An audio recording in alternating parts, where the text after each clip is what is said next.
I think most everybody in here knows who I am, but if you don't, my name's Brett. I'm one of the owners here. So thanks for coming out. I know that most of you here are either here for the free coffee or the bingo square, right? Usually when people know that I'm going to talk for 30 plus minutes, they don't show up, right? See? So thanks for coming. We're going to talk today mostly about lifestyle choices and where that's going to get you. A lot of this relates to nutrition, how much you're moving. So I've done this several times. It's a take on the 5 buckets of death lecture. Greg Glassman has done this. He's the founder of CrossFit and the Broken Science Initiative. I'm not going to do a deep dive on this. If you want to see that, you can go look at our YouTube channel. Broken Science has it on their YouTube channel also. Basically, you can break down the ways that people die into 5 buckets. You have chronic diseases, microbic, so you get malaria, genetic, you get sickle cell when you're born, kinetic, you get shot by a gun, toxic, you join Charlie Manson's cult, you drink the Kool-Aid and it's got cyanide in it, you're going to die, right? We're going to concentrate mostly on the chronic disease bucket today. You can see, well, most of you can see that there's a line drawn between the chronic disease bucket and then the other 4. That's the willful divide, okay? So you're making lifestyle choices that are going to get you into that chronic disease bucket. These you have no control over for the most part. So in the chronic disease bucket, you have 80 to 90% of medical spending in the United States goes towards that bucket.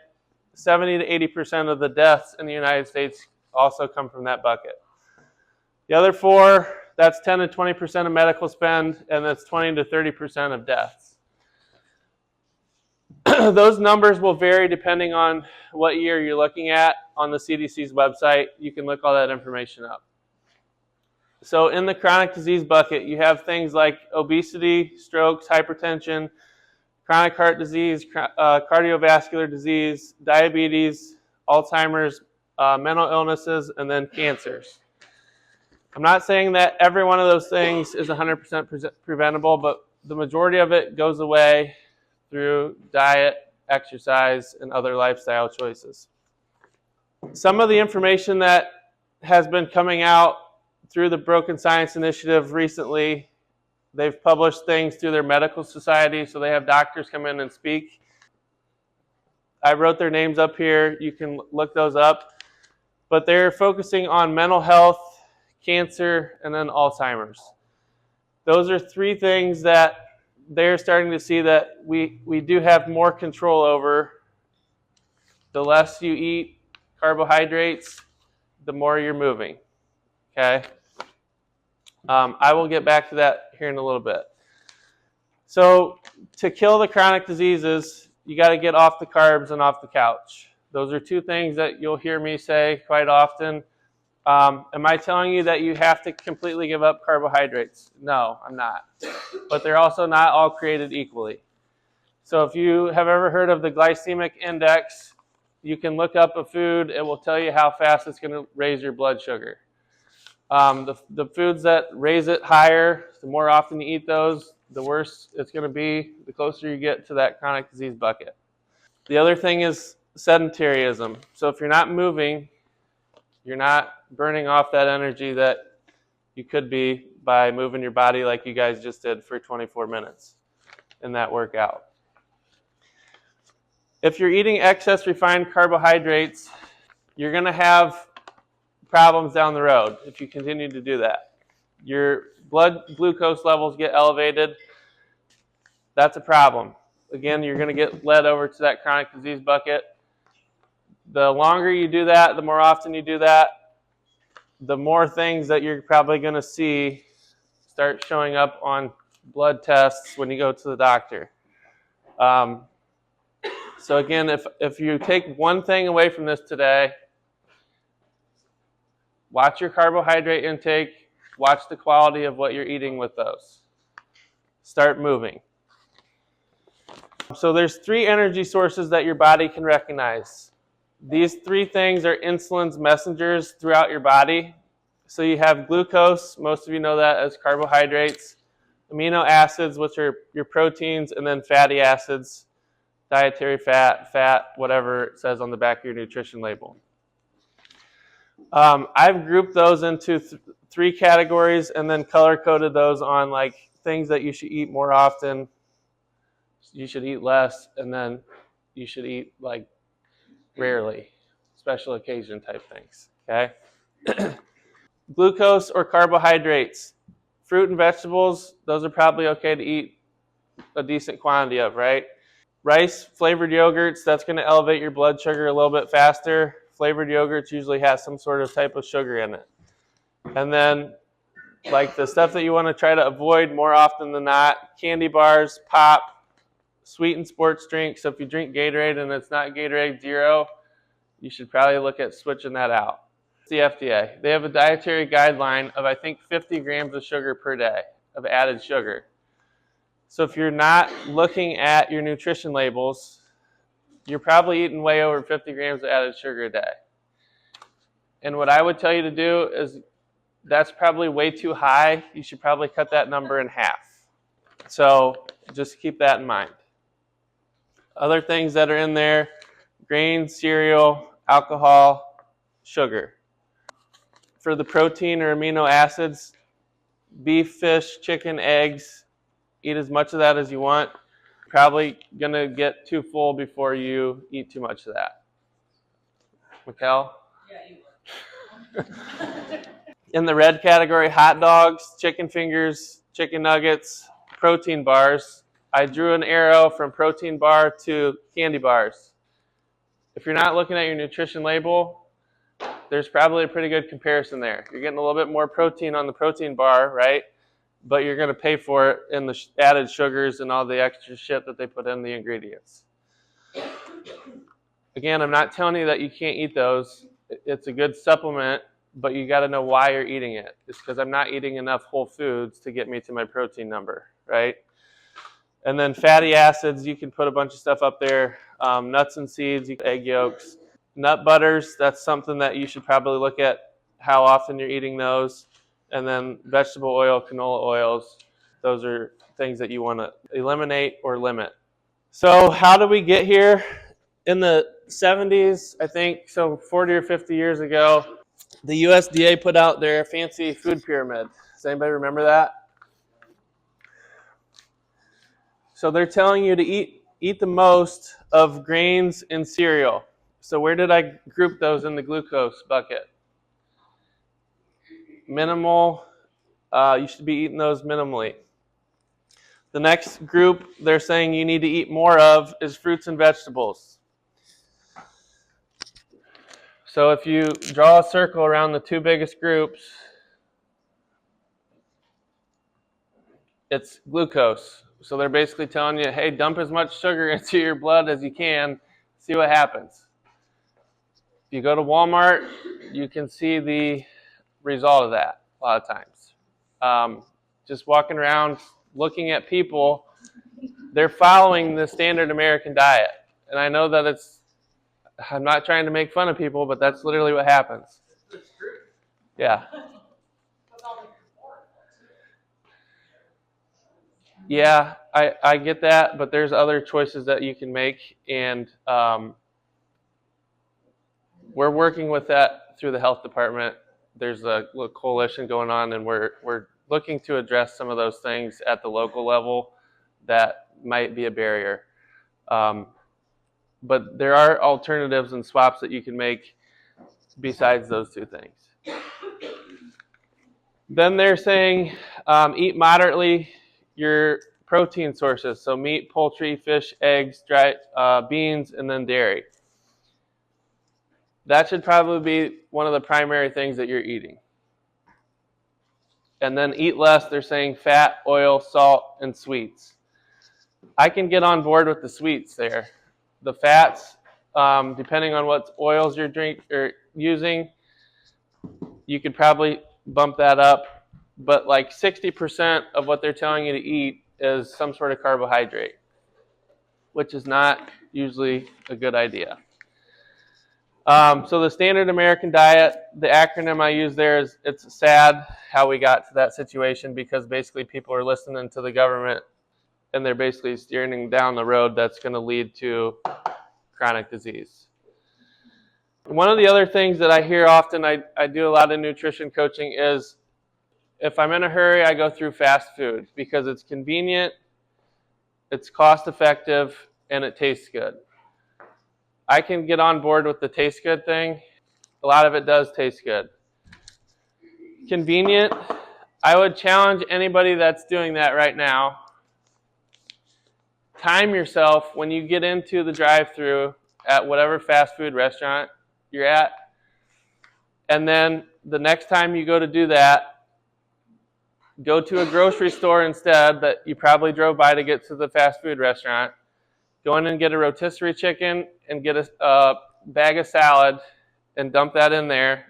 You have a chicken salad now. Time which one takes you longer.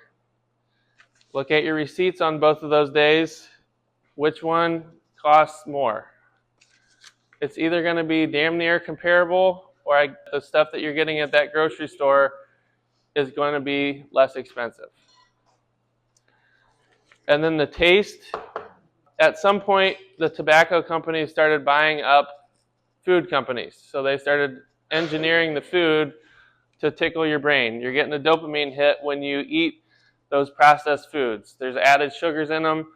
There's a lot of salt in them. There's a reason for that. They're going to make it taste good. They're going to make you want to eat it more often. So the less that you eat that stuff, the more you can avoid that chronic disease bucket. So how do we fix this problem? There is a solution, and it involves a lot of the stuff that we do in here. So I'm going to jump back over to this stuff I was talking about earlier with the Broken Science Medical Society. So mental health, how does coming in here, good job, Sal. How do you think coming in here could improve your mental health? You're interacting with people. What did you have to do during the workout today? You had to communicate with your partners, right? Who's starting first? How long you're going to hold the wall sit? Who's holding the wall sit? Who's doing the plank? You're counting your reps, your rounds and your reps, and you have to communicate back and forth. So you're getting the social piece to that. For the cancer stuff, how does that help you? Well, you're interacting with people every day. They're asking you how you're doing. How's your family doing? And then Alzheimer's disease, how do you think that this could help you with that? Anybody have any clue? Yeah. There's math involved. Right. So if you retire and you're not using your brain anymore, do you think that's a good thing? No. Plate math, right?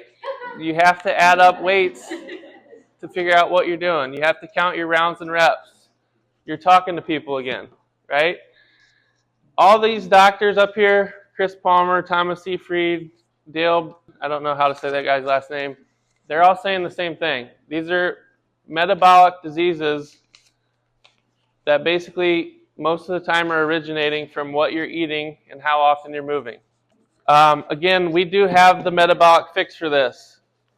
So it's what you just did in the workout. Constantly varied functional movements executed at a relatively high intensity. What the fuck does that mean, right? So if you break that down to constantly varied, we're doing different things every day that you come in here. So you might have a strength day where we're doing the 1 rep max. The next day might be cardio day where you're working for a longer period of time, 24 minutes like you guys just did. Gymnastics, we're working on your balance, your coordination. Different workouts that we do are working on different things. Functional movement, does anybody know what that would be? Squats, stretching. So things that you're going to do in everyday life. What happens when you have to pick up your groceries? You're doing a deadlift, right? If you have to go to the restroom, I know Tarek's not here today, but we're not raising the toilet up, okay? You're going to have to squat down to use the toilet as you age. So it's functional. You're getting on an airplane. Eric, you're going to Europe. You have to put your luggage overhead. So that's comparable to a snatch. So it's stuff that we're doing all the time in our everyday life. That's what we're focusing on. And then relatively high intensity. You probably saw some of this today. It doesn't matter if you've been doing this. This is day one, or you've been doing it for, how long have you been doing this, Sal? 15 years? 12? He's hurting just as bad as the new person is. Because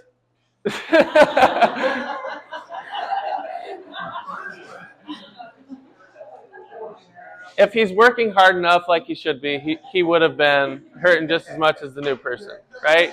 It just depends on how fast you're going. It doesn't matter how long you've been doing it. It's still going to hurt at the end of the day. So you combine that constantly varied functional movements at a relatively high intensity with a diet of meat and vegetables, nuts and seeds, some fruit, little starch, and no sugar. That's going to push you in the right direction. I'm not saying that's going to get rid of all that chronic disease bucket, but it's going to take a lot of that out of there. So if you want to reduce your risk for those things, you got to keep doing that. You got to keep moving. You got to watch what you're putting in your mouth. So strategies for success. I'm going to tell you exactly what you should be doing, but it's very hard to do.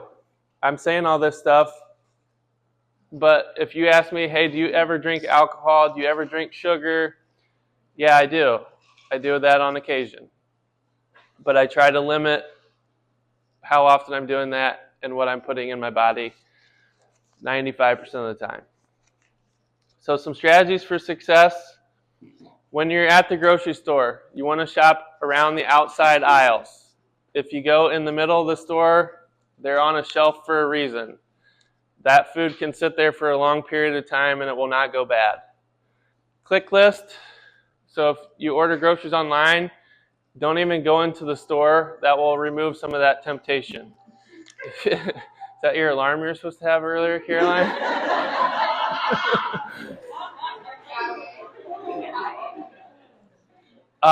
If you didn't know, Kroger now delivers groceries to your house. One day that I was looking outside and somebody's dropping groceries off. I'm like, what the fuck's this? And Lexus is like, oh, they deliver now. I'm like, okay. Takes it to a new level. Meal plan and prep. So if you're not preparing for the week ahead, you're kind of planning to fail. So we have templates that I can give you that for a grocery shopping list that will categorize food groups into the meat and vegetables, nuts and seeds, some fruit, little starch, and no sugar. And then there's a meal planning calendar that I can give you. Shopping in bulk to do that will help you save money in the long run. So it's going back to the fast food, it's convenient, and it's less expensive. Well, if you're comparing price per meal, if you're meal prepping versus what you're going to spend at a fast food restaurant, I'm telling you right now that meal planning and prepping is going to save you money in the long run. Focus on your nutrition first. So it's great that you're moving. That's 1 hour out of your day if you come in here. If you're going to a Globo gym, it might be 2 hours because you're sitting there scrolling for half the time on your phone. Or you're watching ESPN on the TV. The other 23 hours out of your day, that's your nutrition.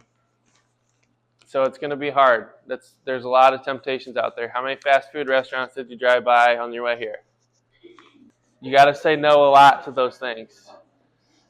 You need to be getting adequate sleep. So 7 to 8 hours a night at least is what most people need for their brain to function properly. So if you're chronically getting less and less and less sleep, that's something that you need to work on. A lot of these things are because we're not sleeping enough. Chronic disease bucket.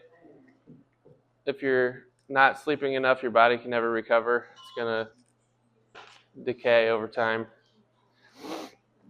Say no to people. Yeah, Sal.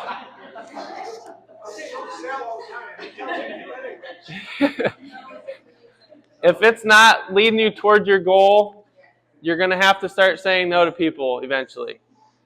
The more you say no, the easier it gets.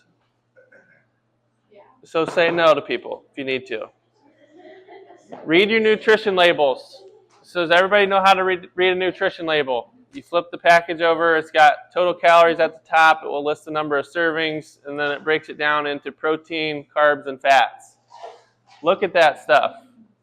When you're going through the grocery store, read the label. If it's got added sugar in it, try to find a different option. You're going to have to do that very often at first. But I would just tell you to start with one item, and then the next week go to the next item, and keep replacing things over time. It's very hard to do. I understand that. It's going to take you a little bit more time at the grocery store. But once you get on that path, it makes it a hell of a lot easier to stay on track and to avoid that bucket. One thing that I've done, especially like condiment-wise, as I run out of what I have, I try to find a better replacement. So like say I run out of ketchup this week, then I'll look at replacing that. It's less overwhelming. Yes. Less overstimulating. Yeah, so if you didn't hear her, she said that as her condiments are running out, she's replacing those one by one. Yes, they are big added sugar ones. And then find a support system. If you're coming in here, you have 80 plus people asking you where you've been, how's it going? Ryan, where you been? Okay. But they're going to hold you accountable. Your coaches are going to hold you accountable. They're going to send you a message. They're going to ask you where you've been when you're not in here. If you had surgery, hey, how's that healing? We can get you back in here, modify around that. That's all accountability. You're paying for the coaching when you come in here. So that being said, we do have options for all these things.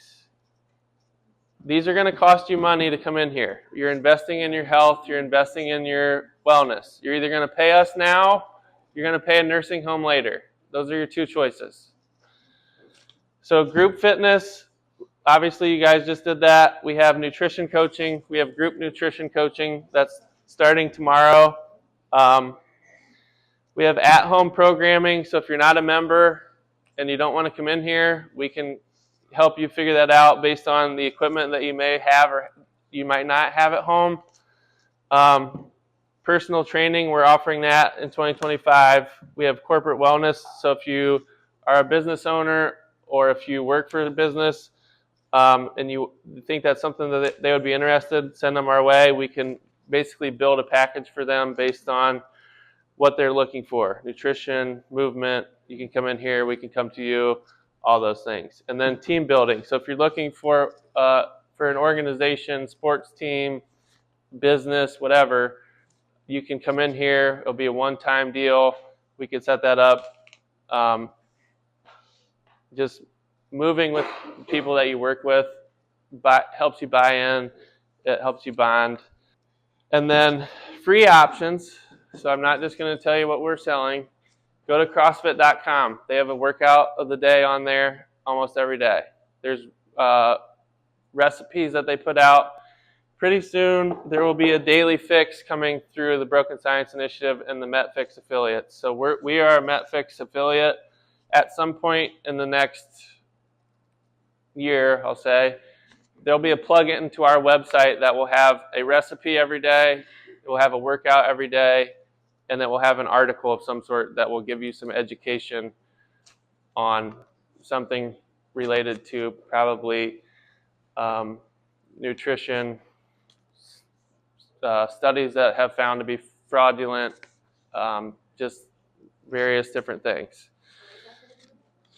It will be on our website eventually, but if you go to brokenscience.org, there, you can sign up for stuff through there. You can sign up to be a member of the medical society, listen to some of those speakers that I was talking about up here. So I have not looked at my notes one time, so let me double check and make sure I covered everything I need to. Can you toward the end review what people should be hitting protein wise, like how they count that? Yeah. So how do you count that? Yeah, just like what you should be trying to hit protein. Yes. So if you count your macros, which would go back to these three things: carbohydrates, protein, and fats, you should be trying to hit 0.8 to 1 gram of protein per pound of body weight. I know that's a lot, and if you're not tracking that right now, you're going to be way off of that. I would say start tracking it, looking at that, start where you're at, and try to get up to that number eventually. Don't try to do it tomorrow, because you're going to probably be puking before you can hit that number. Right, Mikkel? I was at that number, but just adding more. So if you need help with that, I can kind of help figure that out. But that's a general starting point. Does that answer your question, Allison? Okay. So as to that, I've heard you're supposed to, like, I know it's just like fast, but like you're supposed to do it to like your goal weight. Yeah. Do you recommend that or no? Most of the time, that's where you're going to end up. So that's like your lean body mass number, where you would want to end. Yeah, most of the time. For the bingo card, yeah. The bingo card, I think it says your actual weight. I've covered everything that I wanted to, so I will open it up if anybody has any questions. I know some people have already been shouting those out, but feel free. I have a statement. Yeah. I'm not out for like anybody's inspiration or motivation, but this works. I have multiple sclerosis and been with it for years and years. And I had a stem cell transplant in Chicago about a decade ago, and that eliminated the MS. It's in remission, but I still have the nerve damage, and I'm seeing the more mental clarity by not eating all the sugar and coming in here with the group of people, and it's helping me get better. I was able to move the toes on the one side of my foot for the first time in 15 years. I was able to walk up the steps in my house without the handrail for the first time in 15 years. So if you don't think it works, it does. I'm telling you. I'm here, every day at 5 o'clock. I don't want to be here sometimes, but the people that are here, what makes you want to be here? It's like a community, and that's what I need. I was going to the gyms here and there, but I was working hard, but not the way I need to, not as hard as they make you work. It's not going to be easy, but it's going to be worth it in the long run. Trust me. Like I said, my mental clarity is getting better. Like I said, I have lesions on my brain, so my brain still sucks, but my physical well-being, everything's getting better, and it works, guys. I'm living proof of it. I have multiple sclerosis. I'll probably never do what a lot of these guys do, but I'm a lot better for what I'm doing right now. Thank you.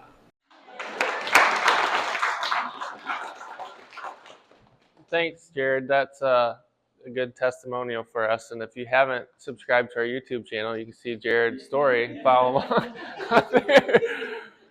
along. Any other questions? If you have something that you're afraid to ask in front of the group, Lexus and I will be around for a while. So you can stick around and we'll answer any questions. But nice job today, guys. Thanks for coming in. Thank you.